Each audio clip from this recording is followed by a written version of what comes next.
और इस वक्त की जो बड़ी खबर मिल रही है वो पहले आपको बताएं। पुतिन ने परमाणु हमले से इनकार कर दिया है। पुतिन की तरफ से कह दिया गया है परमाणु हमला नहीं होगा। और ये बेहद अहम खबर है इस वक्त की। नेटो देशों को पुतिन पर लेकिन फिर भी भरोसा नहीं है, पुतिन के इस बयान के बावजूद।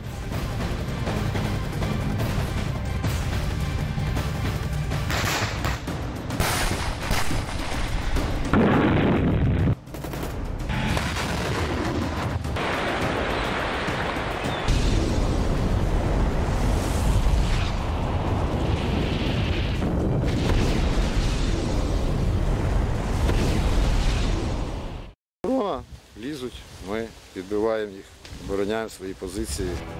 ज़ेलेंस्की के सिपाही की तरह हजारों हैं जिनकी जिंदगी युद्ध की चक्की में पिस रही है।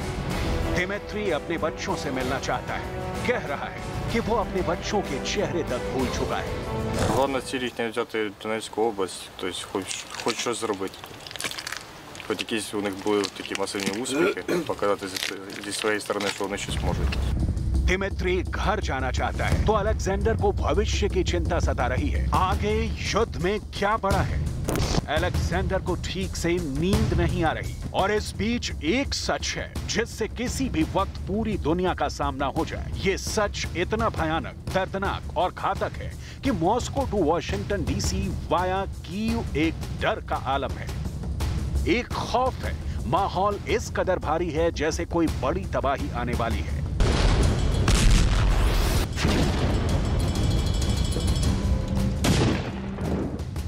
इस तबाही का संकेत रूस के राष्ट्रपति व्लादिमीर पुतिन ने दिया। आज पुतिन के एक एक शब्द को आपको बहुत गौर से सुनना चाहिए, क्योंकि न्यूक्लियर अटैक का बटन किसी भी वक्त ऑन हो सकता है। बाइडेन और पुतिन बिना लाग लपेट साफ शब्दों में ये बता चुके हैं।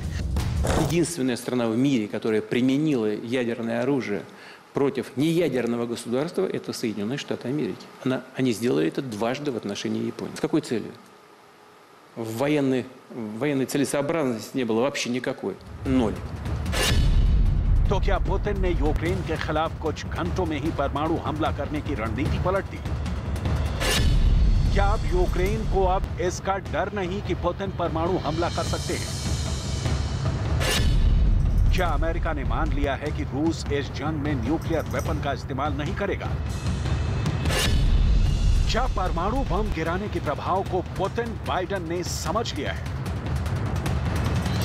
आखिर माजरा क्या है? क्योंकि 2 दिन पहले ही पुतिन परमाणु अभ्यास में शिरकत करते हैं। बाइडेन एलीट सेना को यूरोप रवाना करते हैं और बस 48 घंटों में पुतिन परमाणु बम गिराने की आशंका सिर्फ अमेरिका की ओर से बता देते हैं। ऐसा क्यों है? इसका जवाब समझें। इसके पहले पुतिन की परमाणु हमले पर एक और रिएक्शन सुन लीजिए। Сегодняшней возни вокруг ядерных угроз и возможного применения ядерного оружия, она очень примитивная. И я вряд ли ошибусь, если скажу, в чем она заключается. Ну, я уже говорил о том, что вот этот диктат западных стран, их попытка надавить на всех участников международного общения, в том числе на нейтральные или дружественные нам страны, заканчивается ничем. И они ищут дополнительные аргументы для того, чтобы убедить наших друзей или нейтральные государства в том, что нужно всем вместе противостоять России. सवाल है, फिर पुतिन ऐसा क्यों कह रहे हैं कि आने वाला दशक दुनिया के लिए बहुत खतरनाक है? क्योंकि अगर परमाणु वॉर की आशंका ही नहीं तो फिर खतरा किसका है? क्या पुतिन परमाणु बम गिराएंगे? पश्चिमी देशों ने इसे प्रोपेगेंडा की तरह इस्तेमाल किया है। पुतिन के परमाणु वाले पिछले बयान देखें तो इसकी तस्दीक नहीं होती, क्योंकि खुद पुतिन न्यूक्लियर अटैक के ऑप्शन को लेकर अपनी मंशा जता चुके हैं। सवाल है, फिर पुतिन ने ऐसा क्यों कहा कि यूक्रेन के खिलाफ न्यूक्लियर अटैक की उनकी कोई प्लानिंग नहीं है? लेकिन आने वाले दिन दुनिया के लिए अच्छे नहीं है, पहले इसे समझने की कोशिश करते हैं। असल में पुतिन की लड़ाई पश्चिमी देशों और अमेरिका से है। रूस सोवियत रूस के दौर से ही पश्चिमी देशों या अमेरिका का दुश्मन रहा है। सोवियत संघ के विघटन के बाद अमेरिका दुनिया का अकेला दादा हो गया और दुनिया को मान लिया गया कि वो अब 2 ध्रुवीय नहीं, अमेरिका के नेतृत्व में एक ध्रुवीय हो गई है। मतलब अमेरिका के सामने अब कोई नहीं। पुतिन ने अपनी पूरी जिंदगी में अमेरिकी सुप्रीमेसी को कभी नहीं माना और नाटो के फैलाव को रोकने की हर संभव कोशिश की है। यूक्रेन जंग भी नाटो के विस्तार पर रोक की कोशिश है। इसीलिए पुतिन ने पहले ज़ेलेंस्की को समझाया, बुझाया और जब इस जिद पर अड़े रहे कि वो नाटो का सदस्य बनकर ही दम लेंगे, तो पुतिन ने यूक्रेन को हद बताने के लिए हमला कर दिया। लेकिन ये हमला धीरे धीरे लड़ाई और फिर भीषण लड़ाई में तब्दील हो गया है, क्योंकि यहाँ जमीन पर सिर्फ आमने सामने रूस और यूक्रेन है, लेकिन इन दोनों देशों के पीछे खड़े कई देश हैं। यूक्रेन के साथ America, Britain, France, Germany, Sweden, Finland, Netherlands और पूरा नाटो है।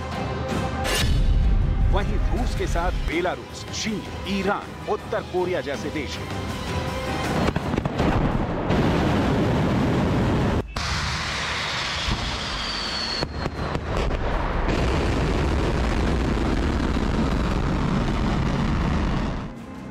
मतलब रूस और यूक्रेन सिर्फ दो देश नहीं, अपने अपने कैंप का हिस्सा हैं और इन कैंपों में कई के पास दुनिया को कई बार तबाह कर देने वाला परमाणु हथियार मौजूद है। लेकिन ये परमाणु हथियार द्वितीय विश्व युद्ध के बाद कभी नहीं चला है, लिहाजा इसका डर दिखाकर रूस भी गेम खेल रहा है, अमेरिका भी गेम खेल रहा है और शी जिनपिंग भी खेल रहे हैं। ये सच है कि पुतिन परमाणु बम से ज्यादा इस बात को तरजीह दे रहे हैं कि यूक्रेन में ज़ेलेंस्की को भगाकर किसी कठपुतली को सिंहासन पर बैठा दिया जाए। जो पुतिन कहें तो नाचे, जो पुतिन कहें तो गाए। लेकिन अमेरिका और यूरोपीय देश पुतिन के इस राह में सबसे बड़ा रोड़ा है। इसीलिए पुतिन अब भी वही कह रहे हैं जो युद्ध के पहले कह रहे थे, यूक्रेन का भला रूस ही कर सकता है। Честно говоря, вот сейчас я просто вот о чем подумал. Откровенно говоря, единственным настоящим таким серьезным гарантом украинской государственности, суверенитета и территориальной целостности могла бы быть только Россия, которая и создала сегодняшнюю Украину.